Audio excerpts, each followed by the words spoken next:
Monseigneur Guenlé, vous avez présidé la célébration d'ordination d'Erwan de Kermingui. Comment vous avez vécu tout d'abord cette célébration d'ordination? Moi, je l'ai vécu avec une profondeur de foi, une profondeur sacramentelle, liturgique, surtout qu'on célébrait la solennité de la fête du corps et du sang du Christ. Et puis je l'ai vécu avec un peu d'émotion. D'abord parce que ça m'a rappelé ma propre ordination qui a eu lieu il y a 50 ans, puisque j'étais ordonné un 29 juin 1964.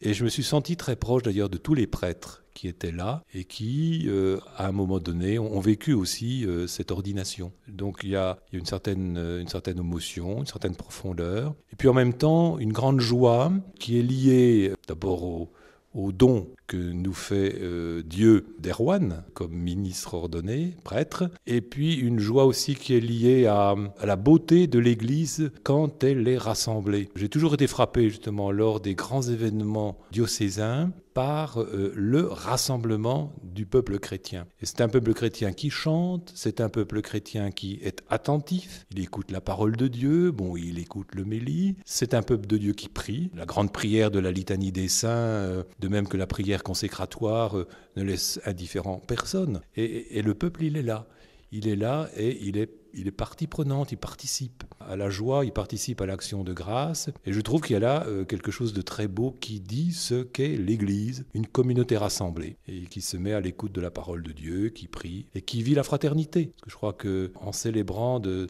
telles célébrations, eh bien, on vit aussi ce qu'est l'Église, qui doit être une Église de frères et de sœurs. Donc on se sent proches les uns des autres. Et les gens le disent d'ailleurs à la sortie de cette messe, les gens disent leur grande joie. En cette fête du corps et du sang du Christ, vous avez aussi insisté sur l'Eucharistie comme centre de la vie chrétienne. Ça, c'est centre aussi au niveau de l'initiation chrétienne à l'occasion de l'ordination d'un prêtre. Ça a tout un sens aussi. Tout à fait, parce que on sait très bien que dans l'Église catholique, il n'y a pas d'Eucharistie sans prêtre. C'est le prêtre qui agit in persona Christi, comme on le dit, c'est-à-dire au nom même du Christ, en reprenant les paroles du Christ et qui rendent présent le Christ sous les espèces du pain et du vin. Lorsque le prêtre qui préside l'Eucharistie reprend le récit de l'institution eucharistique après avoir appelé la présence de l'Esprit, en imposant les mains d'ailleurs sur le pain et sur le vin, lorsqu'il reprend les paroles mêmes de Jésus, ceci est mon corps livré pour vous, ceci est mon sang versé pour vous, le Christ, il est réellement présent. On entre effectivement ici dans ce qu'est un sacrement. L'Eucharistie, c'est le sacrement des sacrements, comme dit saint Thomas d'ailleurs. Et donc, il n'y a pas d'Eucharistie sans présence de prêtre. D'où l'importance, effectivement, des ministres ordonnés pour que soit continué d'être célébrées des Eucharisties. Vous vous êtes aussi adressé personnellement à Erwan de Kermingui.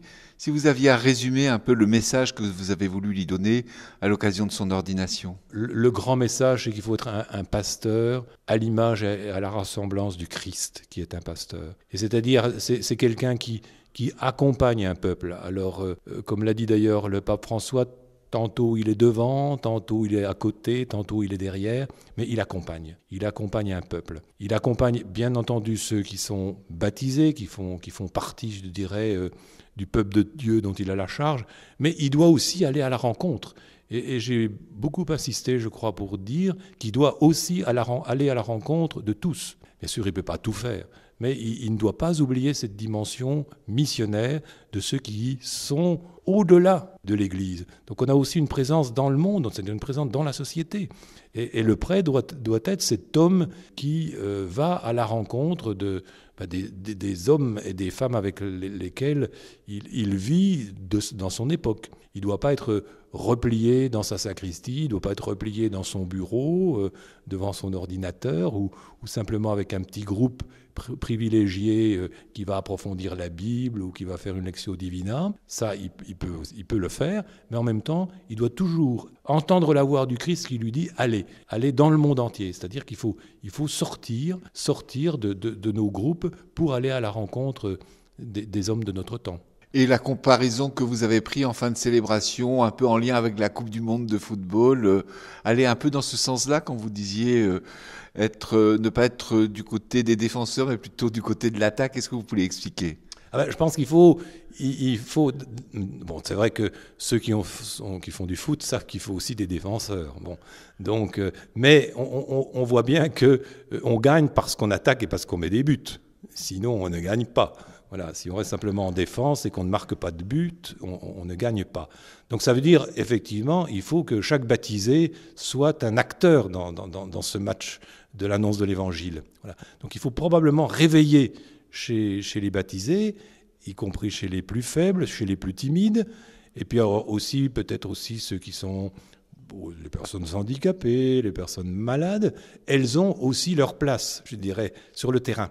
Alors, elles ne feront pas la même chose, mais leur dynamisme peut être aussi fort et ils peuvent contribuer aussi à marquer les buts.